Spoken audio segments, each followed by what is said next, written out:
लेकिन अतीक साहब, एक बात चलिए मानते हैं ये स्टेट का सब्जेक्ट है कि वो स्कूल बनाए, बहुत अच्छी बात है, लेकिन कुछ जगह पे जो लोग मदरसा चालू कर रहे हैं उनकी जगह पर तंजीमें आ जाएं, ऐसे तंजीम अच्छे कोऑपरेटिव स्कूल खोलें, ये भी हो सकता है। या आप जैसे स्कॉलर खड़े हों और खड़े कर दें एएमयू जैसी अच्छी और यूनिवर्सिटीज़, ऐसा क्यों नहीं होता? मुझे लगता है कि एक बड़ा तबका स्कॉलर्स का भी दबा हुआ रहता है कुछ चुनिंदा लोगों के एजेंडे के तहत, शायद इसलिए आपकी आवाज़ उठती है लेकिन वहां तक नहीं पहुंच पाती या कार्रवाई नहीं हो पाती आपसे। इसी के तहत तो भूपेंद्र जी एएमयू सर सैयद अहमद खान ने कायम किया। आज उसी एएमयू को सरकार ने माइनॉरिटी स्टेटस देकर चैलेंज कर रखा है। अतीक साहब, माइनॉरिटी अच्छा एक बात बताइए अतीक साहब, माइनॉरिटी नॉन माइनॉरिटी से हो क्या रहा है? अगर दोनों लोग वहां पढ़ने आ रहे हैं, मुख्य मुद्दा पढ़ाई है ना। माइनॉरिटी का जैसे स्टेटस लेना चाह रहे हैं आप, तो मतलब आप विशेष अधिकार चाहते हो, आप पढ़ाई नहीं करने देना चाहते। 2 बच्चों में 4 बच्चे आ रहे हैं, उनको बार बार रियलाइज होगा कि तुम माइनॉरिटी हो, तुम नहीं हो, तुम हो, तुम नहीं हो, भेदभाव खड़ा यहीं से हो रहा है। अरे आप इस देश के नागरिक हो, बस इससे काम खत्म।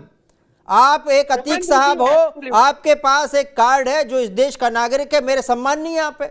महेंद्र जी उतनी सम्मान नहीं, मेरे लिए क्या है, क्या है मुसलमान और क्या है हिंदू, सिंपल सी बात है। No problem. हमने अपनी सरकार को चुना है, सरकार पार्लियामेंट में बैठी है। आर्टिकल 25 और माइनॉरिटी राइट्स से रिलेटेड जितने आर्टिकल है उन सबको अमेंड पर क्या आर्टिकल 25 ये राइट देता है कि मेजॉरिटी को ये राइट ना मिले? ये तो नहीं देता होगा, सबको मिले ये देता होगा। आर्टिकल 51 भी कुछ बोल रहा है। एजुकेशनल एंड रिलीजियस इंस्टीट्यूशन, क्या इस आर्टिकल को आप अमेंड करना चाहेंगे? मैं ये नहीं बोल रहा हूँ, वो आर्टिकल ये बिल्कुल नहीं बोलता कि बाकियों को इससे बाहर कर दो। मौजूद है वो आर्टिकल बाकियों को बाहर करने का बोलता ही नहीं होगा। उस आर्टिकल का सम्मान आपकी और सरकार की जिम्मेदारी है।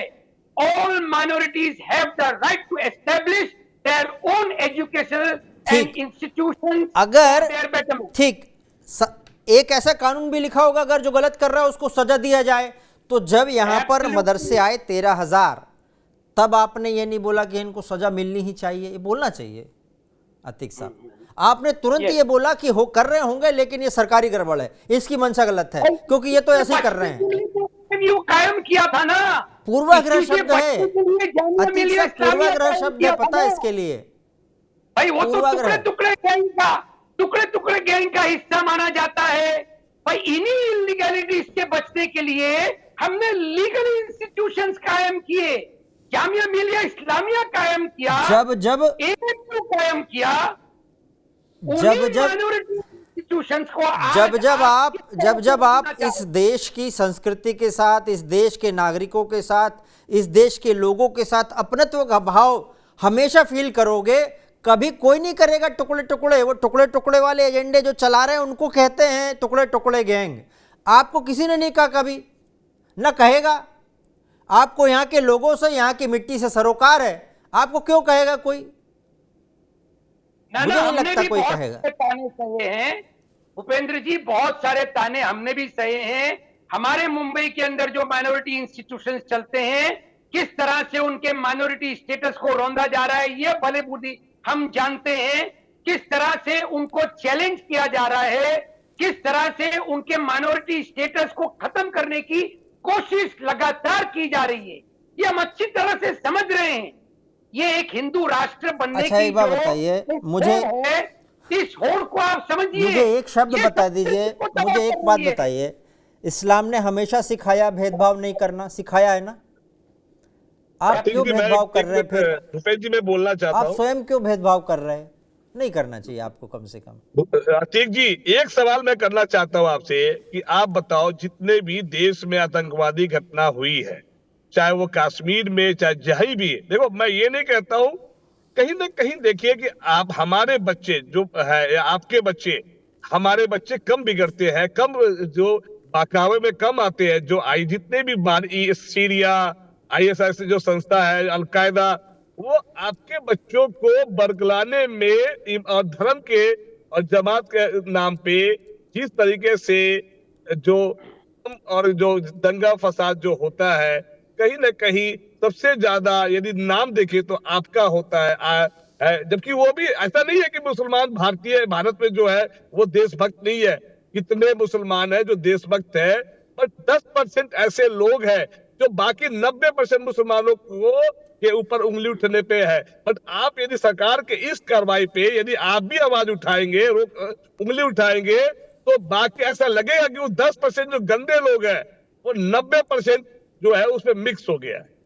ठीक, अतीक साहब आंसर देने, फिर मैं महेंद्र जी से लूंगा। अतीक साहब। शर्मा जी, बहुत इंपॉर्टेंट आपका ये क्वेश्चन है और इसका आंसर भी बहुत जरूरी है समझना। और इसका आंसर खोजने के लिए आपको इंडिया के कम से कम बॉर्डर पार जाना होगा और वो तलाशना होगा कि टेररिज्म की जड़ें कहां हैं। टेररिज्म की जड़ें हैं यूनाइटेड स्टेट्स में। अमेरिका ने किस तरह से इस्लामिक टेररिज्म को पाला पोसा बड़ा किया, अफगानिस्तान में, इराक में और दूसरी गल्फ कंट्रीज में। आपने बहुत सही कहा है कोल्ड वॉर पीरियड को महेंद्र जी आप देखिए, मुमरा के अंदर जब आईसिस से जुड़े हुए कुछ फैमिलीज पाई गई, वो दौर आप देखिए, हर मुसलमान फैमिली पुलिस के सामने जाकर उन्होंने हलफ लिया, कसम खाई कि हमारे घर के बच्चे अगर पाए जाते हैं तो हर घर के बच्चे के पीछे उनकी माएं उनके मुंह पर थूकने के लिए खड़ी होंगी। ये मुमरा का वाक्य मैं आपको बता रहा हूं। और उसके बाद में आपने देखा होगा कि हमारे राजनाथ सिंह जी को कबूल करना पड़ा कि इंडियन मुस्लिम्स का टेररिज्म से, आईसिस से कोई कहीं से कहीं तक के कोई ताल्लुक नहीं है। ये then home minister of India Rajnath Singh का बयान। अतीक साहब, ठीक इसी तरह अगर कोई गलत हो रहा हो, आउटराइट बिना सोचे समझे गलत के खिलाफ खड़ा होना चाहिए। उस वक्त फिर आपको मंशा, फलाना ढिकाना, ये सरकार तो ऐसे करती, वो जब आप चिपकाते हो ना साथ में, तब संशय पैदा होता है। ऐसा लगता है आप चाहते तो हो कि भाई गलत पे कार्रवाई हो, लेकिन आप ये भी चाहते हो कि बीजेपी और आरएसएस वालों को मतलब ऐसी पिटाई हो जाए इनकी, और कि इन लोगों के मन में इनके खिलाफ छवि ऐसी आ जाए कि लोग इनके खिलाफ खड़े हो जाएं सामने। दो बात चाहते हो आप गलत के साथ में ये बात जब जोड़ते हो तब गड़बड़ होता है। मैं आ रहा हूं 1 मिनट। महेंद्र जी, ये बात बड़ी महीन चीजें हैं। अवैध पे कार्रवाई हो रही तो पूरी तरीके से या तो आप इस तरफ हो या इस तरफ हो, लेकिन इस तरफ तो हैं हम, लेकिन ये मतलब शर्तें लागू क्यों कर दी जाती हैं? देखिए, अगर शंका उठा रहे हैं, अगर किसी भी सरकार के किसी भी एक्शन पे अगर आप क्वेश्चन उठा रहे हैं, तो मुझे लगता है कि उसके लिए हमारे पास पर्याप्त जो है एविडेंस होने चाहिए, सबूत होने चाहिए, पहली बात। और ये अगर कोई भी किसी भी संप्रदाय का, और खासकर जिस तरीके से हमने यूपीए सरकार के दौरान, अगर हम 2004 से लेकर 2014 की बात करें, जो आतंकी घटनाएं हुई जिसने एक के बाद एक पूरे देश को हिला के रख दिया, कहीं पे भी बम फट जाता था, एक जो पूरे देश में असुरक्षा की भावना पैदा हुई, और उसके खिलाफ सरकार ने कोई एक बहुत ही मजबूत या एक ऐसी कार्रवाई नहीं की जो ये सुनिश्चित कर सके कि पूरे देश की जनता में उनका विश्वास है। और यही नतीजा था कि 2014 में भारतीय जनता पार्टी की सरकार को चुना गया और कांग्रेस के नेतृत्व वाली यूपीए सरकार को जनता ने चुना। ये बहुत बड़ा मुद्दा था। तमाम बातें होती हैं, भ्रष्टाचार, मुझे नहीं लगता है कि भ्रष्टाचार उतना बड़ा मुद्दा था जितना लोगों की खुद की सुरक्षा का मुद्दा था। और वो हर गली, हर मोहल्ले, हर चौराहे, हर बस स्टैंड, हर बस में, टेम्पो में, साइकिल रिक्शा में, हर जगह, सिनेमा हॉल्स में जिस तरीके से बम ब्लास्ट हुए वो कोई भूल नहीं सकता है। तो ऐसे में निश्चित रूप से अगर और जितने भी उस समय, तो ठीक है, अगर मैं एक तरीके से अतीक साहब की बात मान भी लूं कि ये सरकार कम्युनल है और इसका एक एजेंडा है, उस समय भी उस तत्कालीन सरकार जो जो एक तरीके से pro minority so called privilege minority की सरकार थी, उन्होंने भी जिनके ऊपर इल्जाम लगाया, जिनको पकड़ा, वो एक एक एक निश्चित संप्रदाय के थे। तो मुझे लगता है कि हमें सरकारों के ऊपर या जो सरकारी तंत्र है, राजनीतिक दल है, उनके ऊपर इल्जाम लगाने के बजाय हमें अंदर झांकने की आवश्यकता है कि हमारे अंदर क्या है। मुझे जो लगता है, मैं अब खुल के बात कर रहा हूं, मुझे जो लगता है सबसे महत्वपूर्ण बात है कि जो इस्लाम है, इस्लाम अपने धर्म को आगे बढ़ाने की बात करता है, प्रोपगेट करने की बात करता है। और यही वजह है कि एक जो हमारी इस देश की, भारत की जो एक परंपरा रही, खासकर अगर हम मेडिवल पीरियड के पीछे की बात करें और उसके बाद की बात करें, तो उसको निगेट करने की बात करता है। तो खासकर जो इस्लामिक बौद्धिक वर्ग है, इंटेलेक्चुअल सेक्शन है, अगर हम इसको साथ लेके नहीं चलेंगे तो मुझे लगता है कि हमेशा ये दिक्कतें बनी रहेंगी। और आप ये नहीं स्वीकार करेंगे कि 2000 जो हमारा जब हम जो है परतंत्र हुए, उसके पहले जो कालखंड है, जो हमारा प्राचीन इतिहास है, जो हमारा आधुनिक इतिहास है, उसको छोड़ के हम केवल मध्यकालीन इतिहास पे अपना फोकस रखेंगे तो मुझे लगता है ये दिक्कतें उठती रहेंगी, पहली बात। दूसरी बात, हमें ये स्वीकार करना पड़ेगा कि कोई भी धर्म संप्रदाय वो सब समान है। हमें अगर किसी प्रिविलेज की उम्मीद है, हमें किसी एक वरिष्ठता की उम्मीद है, तो ये गलत बात है। वो जो है चाहे मुस्लिम हो, चाहे बाकी जो, चाहे सिख्स हो, चाहे जैन हो, चाहे बुद्धिस्ट हो, जो भी भारत की जो माइनॉरिटी हो, क्योंकि ये हम जो है हम डाइवर्सिटी में यूनिटी की बात करते हैं। हम सिर्फ यूनिटी में डाइवर्सिटी की बात नहीं करते हैं, हम डाइवर्सिटी में यूनिटी की बात करते हैं। तो हमारे यहाँ जो बहुलता है उसमें हमें एकता की बात करनी है, तो ये सभी धर्म संप्रदाय को स्वीकार करना पड़ेगा।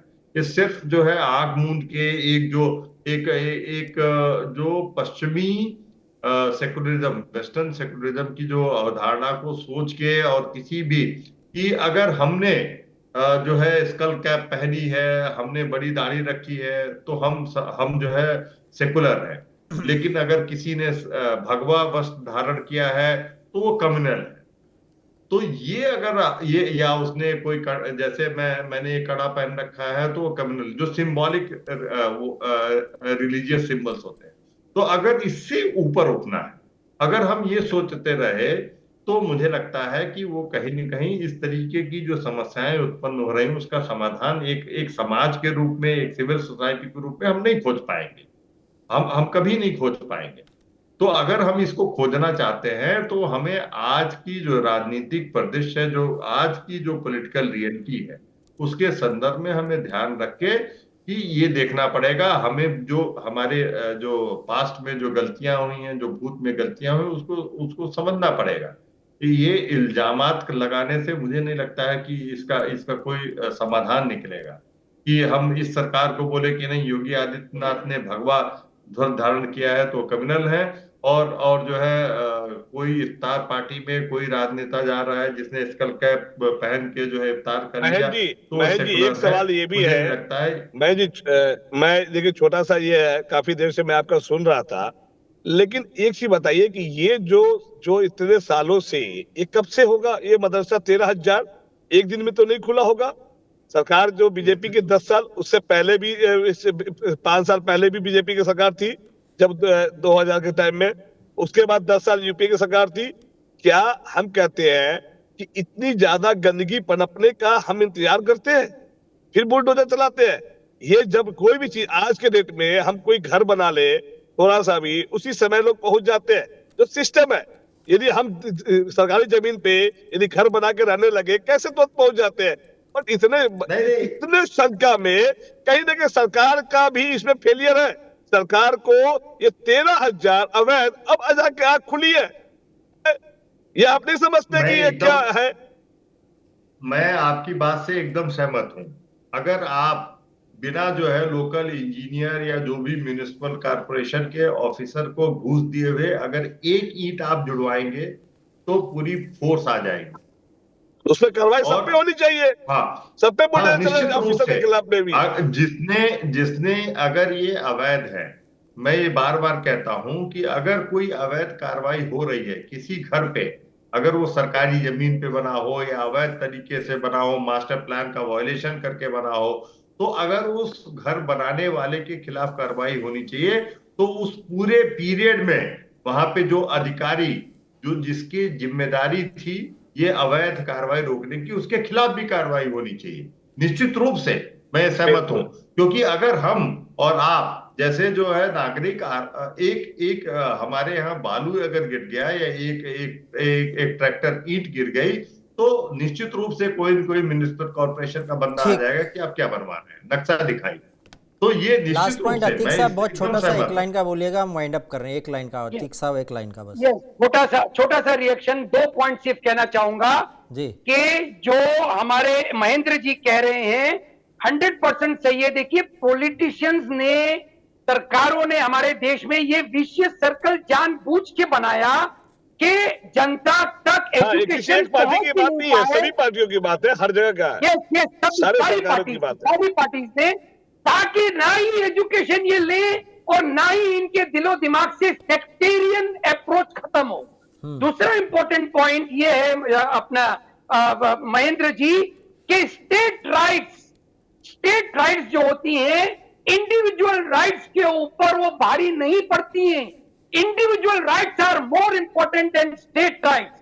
Individuals can challenge the state rights. इसीलिए सरकारों की आलोचना करना अतीक साहब, हमारा एक बहुत बड़ा कर्तव्य है। निश्चित रूप से इंडिविजुअल का राइट नहीं, तब नहीं, खत्म मैं हो एक जाता बात है कहता हूं जब सारे लोगों का राइट प्रभावित होता है उस समय, क्योंकि कोर्ट भी ये देखती है कि ज़्यादातर लोग इससे प्रभावित हो रहे हैं नहीं हो रहे हैं। खैर कोई बात नहीं। जो महेंद्र जी बोल रहे थे वो मैं जो समझ पाया वो ये था कि हम अलग से कुछ चीज़ क्यों मांगे। मुझे भी ये लगता है कि ये अतीक साहब करें, नमाज पढ़ें 5 वक्त की, मैं खड़ा रहूँगा, करने दूंगा, बड़ा अच्छा लगेगा मुझे। ये पढ़ें और ये खुदा के नूर में अपना खुद भी लाएं, और महेंद्र जी भी पढ़ें, 4 वक्त की आरती करें, उसमें कोई दिक्कत नहीं। लेकिन दोनों अगर खड़े हो जाएं कि हम जी आरती करते और हम नमाज करते, हमको अलग से विशेष चीज़ दी जाए, विशेष चीज़ नहीं होनी चाहिए। ये केवल एक रास्ता है उस तक पहुंचने का, ये यकीन रखिए, सबके लिए बराबर है। ये यकीन रखिए केवल रास्ता है उस तक पहुंचने का। अलग अलग रास्ते से पहुंच रहे हैं, उसमें अपन यहाँ बैठ के अलग से कुछ मांग रहे हैं, वो ठीक नहीं है।